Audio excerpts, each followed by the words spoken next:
बड़ा होने पर ये बात मालूम पड़ी कि मेरे पिता सूर से नहीं, मेरे पिता तो मथुरा के राजा उग्रसेन हैं। ये सबसे पहले भगवान शंकर का भजन करने के लिए वनों में बैठ गया धूनी रमा करके। भगवान भूतनाथ भोले बाबा इसकी भक्ति को देख करके प्रसन्न हो गए, और जब प्रसन्न हो गए तो कहा कि वत्स तू वरदान मांग, मैं तेरी भक्ति से बड़ा प्रसन्न हूं। तो भोले बाबा से वरदान मांगने लगा, प्रभु मुझे ऐसा वरदान दे दो कि मैं मरूं ना, मैं अजर अमर हो जाऊं। तो भगवान शंकर ने कहा हम ऐसा वरदान अब देने वाले नहीं हैं, क्योंकि हमने पहले वरदान दिया भस्मासुर को, वो हमारे ही पीछे पड़ गया हाथ लेके। वरदान दिया था कि जिसके सर पे हाथ रख के 3 बार भस्म भस्म कहेगा वो भस्म हो जाएगा। तो बाबा बोले कि ये वरदान देना हमने बंद कर दिया है, कोई और वरदान मांग ले। जैसे ही और वरदान के लिए कहा तो कंस ने कहा प्रभु इतना दे दो कि मुझे दुनिया का व्यक्ति कोई न मार पाए। बोले ठीक है, वरदान दे दिया, लेकिन एक काम और करो, जब हमें मरने का हमारा समय आए तो हमें ये मालूम पड़ जाए कि आज हम मरने वाले। तो भूतनाथ भोले बाबा ने एक धनुष दिया, और धनुष देकर के ये कहा कि जब तक ये धनुष सलामत है तब तक तू समझ लेना कि तेरी जिंदगी कायम है, और जादिन जे धनुष टूट जाए बादें समझ लियो कि अब तेरो बचवैया कोई ना होएगा। धनुष दे दिया, धनुष लेकर के कंस चला गया और पिताजी के पास में गया मथुरा में। मथुरा में जब गया तो इसने अपनी मंडली बनाई, 4-6 लड़के अपने साथ के किए, और जो ब्रज बालाएं दध माखन बेचने के लिए मथुरा में आती हैं ये उन्हें सताने लगा, मारपीट करता है, दध माखन छीन लेता है, फैला देता है। और जब वो लड़कियां अपने घरों में जाकर के शिकायत करती हैं तो एक दिन सभी ब्रजवासी सलाह मशवरा करके भोजराज कंस के पिता उग्रसेन के दरबार में आते हैं, और ये कहते हैं कि महाराज अब तो ये मालूम पड़ता है कि आप ही रक्षक हो और आप ही भक्षक हो। राजा कहने लगे क्या कह रहे हो? बोले हम ये कह रहे हैं कि तुम्हारा कंस, तुम्हारा बेटा, हमारी देखो इन बेटियों की क्या दशा बनाई है, दध माखन लूट लेता है और मारपीट करता है। ये बात अच्छी नहीं है। उग्रसेन को बड़ा बुरा लगा।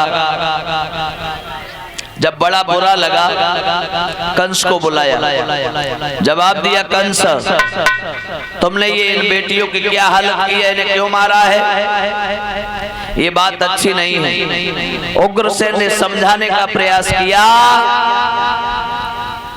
लेकिन ये उल्टा उग्रसेन को डांटने लगा और कहने लगा पिताजी हमें मालूम पड़ता है कि उम्र के साथ साथ तुम्हारे दिमाग की घोड़ी बूढ़ी हो चुकी है।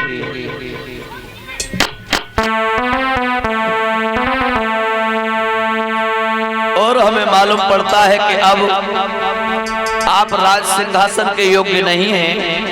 आप एक काम करो, अब ये मुकुट उतारो और हमारे सर पर रखो। राजा समझ गए कि ये नीच है, और नीच की ना दोस्ती अच्छी और ना उससे बैर भाव अच्छा। भैया राजा ने अपनी भलाई समझते हुए मुकुट उतारा, कंस के सिर पर रख दिया। अब मथुरा का राजा कंस हो गया।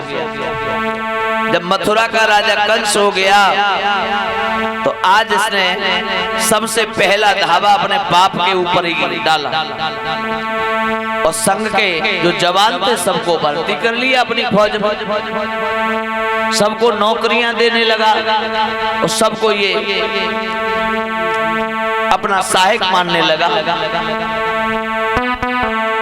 इधर भैया जैसे ही ये उपद्रव करने लगा तो आगे बढ़ करके इसने अपने पिता को कहा कि हाथ में हथकड़ी, पैरों में बेड़ियां डाल करके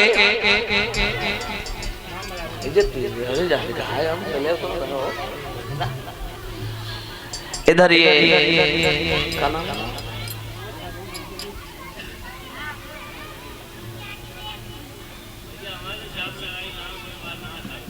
लगाई ना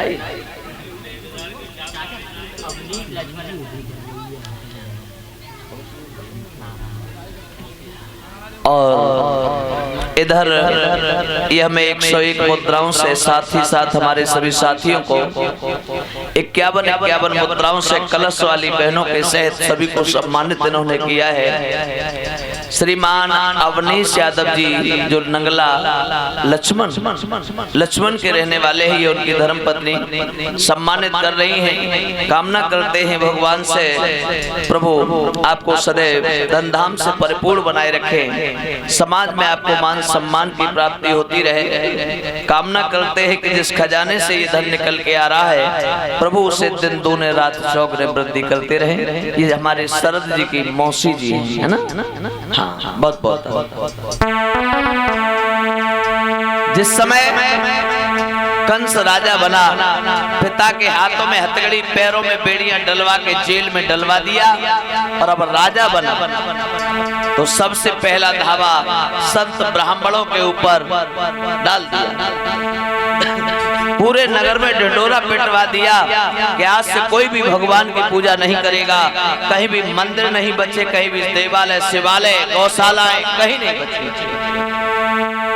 अब तो दशा क्या बनी कि अधिकारी भव जब कंस राजा नए नए कानून बनने लगे।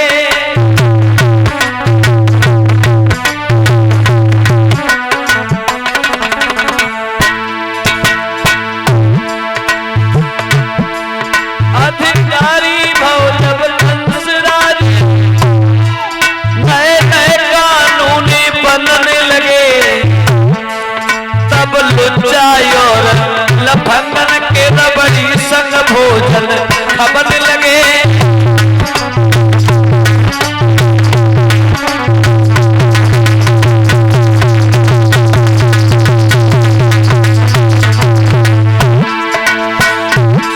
बनी रही है बात जहाँ पड़न में देवालय कहीं टूटते, गौशालाएं अब जलती है ऋषियों के माथा फूटते।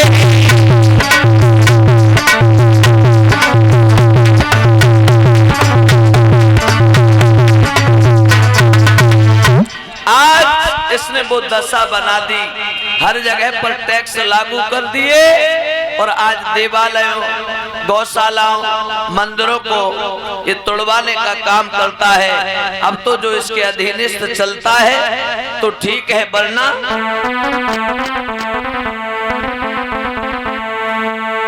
दुर्दशा कर रहा है ये।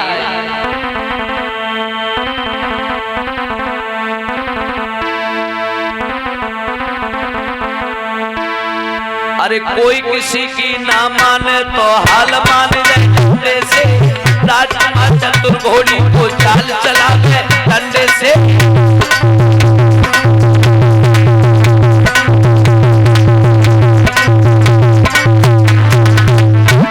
अरे कोई किसी की ना माने तो हाल मान जाए डंडे से, राजकुमार चतुर घोड़ी को चाल चला के डंडे से।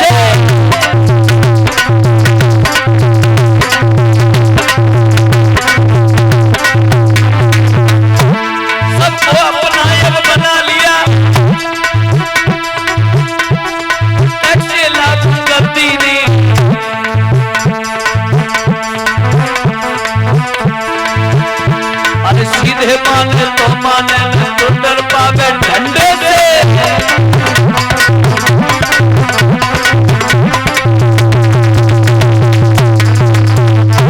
अरे कोई किसी की ना माने था, हाल मान जाए झंडे से। परशुराज वो समय लाभ देखो कैसे डंडे से।